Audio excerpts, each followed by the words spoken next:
Hi hello friends, நான் உங்க ஸ்ரீராம் பேசுறேன். ஸோ பார்த்தீங்கன்னா நம்ம டாடா ஐபிஎல் குவாலிஃபர் 2 நேற்று நடந்த விறுவிறுப்பான போட்டியில கடைசி வரை காமா இருந்து கணக்கு பண்ணி கச்சிதமா முடிச்சாருங்க ஸ்ரேயஸ் ஐயர். அவ்வளவு சிறப்பா மேட்ச் வின் பண்ணி கொடுத்துட்டாரு எம்ஐ கிட்ட இருந்து.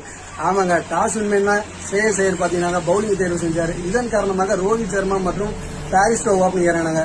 இரண்டாவது முறையா பாரிஸ்டோ அடிச்சு நல்லா அடித்தளமா கொடுத்தாருங்க. ஆமாங்க, சூரியகுமார் அதிரடி மற்றும் திலக்க வர்மா சரவெடி, இதனால 203 நல்ல ஸ்கோர் பிக்ஸ் பண்ணி கொடுத்தாங்க. இதுவரையும் குவாலிஃபர் 200 அடிச்சு எம்ஐ தோத்ததே இல்லையா குவாலிஃபர்ல. அதன் காரணமாக பாத்தீங்கன்னா பஞ்சாப்ல பிரப் சிம்ரன் மற்றும் பிரியான்சாரியா ஓப்பனிங் இறங்கினாங்க. பிரியான்சாரியா சூப்பரா ஒரு 20 ரன் அடிச்சு கொடுத்தாங்க. ஒரு பக்கம் விக்கெட் போயிட்டே இருந்தாலும் ஜாஸ் இங்கிலீஷ் நல்லா அடிச்சு கொடுத்தாரு. வதேரா ஒரு பக்கம் வதம் பார்த்தாரு. கூலா இருந்து காமா முடிச்சு சூப்பரா ஜெயிச்சு கொடுத்துட்டாரு ஸ்ரேயஸ் ஐயர். இதனால பிரீத்தி ஜிந்தா ஃபைனலுக்கு போயாச்சு இரண்டாவது முறையா. ரொம்ப ஹாப்பியா இருந்தாங்க. பும்ராவை பதம் பார்த்தாங்க. 10ஆவதுக்கு அஸ்வினி குமாரை பொட்டலம் கட்டிட்டாங்க. ஓகே ஃப்ரெண்ட்ஸ், அடுத்த